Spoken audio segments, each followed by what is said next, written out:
Ketegangan di sempadan Thailand-Kemboja kembali memuncak selepas kedua-dua negara saling menuding jari berhubung insiden tembakan terbaru pada Rabu yang dilapor mengorbankan nyawa penduduk.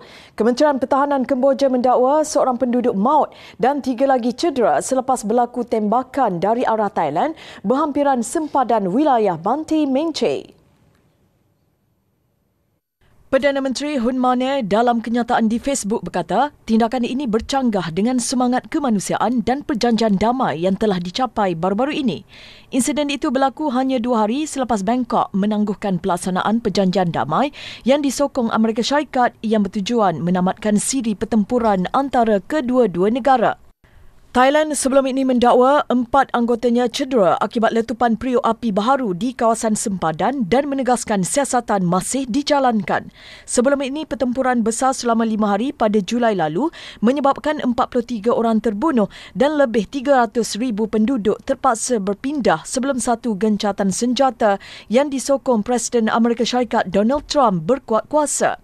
Ketegangan baharu ini menimbulkan kebimbangan kemungkinan konflik sempadan antara dua jiran ASEAN itu kembali tercetus meskipun rundingan damai sedang digerakkan oleh pihak antarabangsa.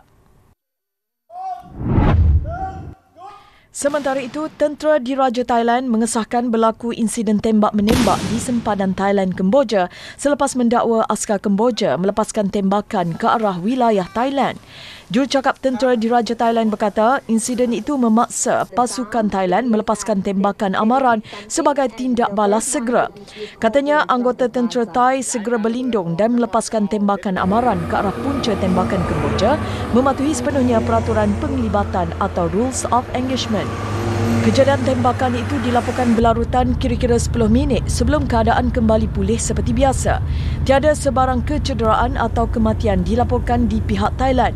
Siasatan lanjut sedang dijalankan untuk mendapatkan perincian insiden tersebut. Jurucakap Kementerian Hal Ehwal Luar Thailand mendakwa pasukan Kemboja adalah pihak yang memulakan tembakan rentas sempadan di Ban Non Yakau. Beliau menegaskan bahawa tindakan yang diambil oleh tentera Thai adalah semata-mata untuk pertahanan diri dan selaras dengan undang-undang antarabangsa. Beliau menambah tindakan yang diambil oleh pihak Thai adalah bertujuan untuk menjaga kedaulatan dan melindungi rakyat Thailand.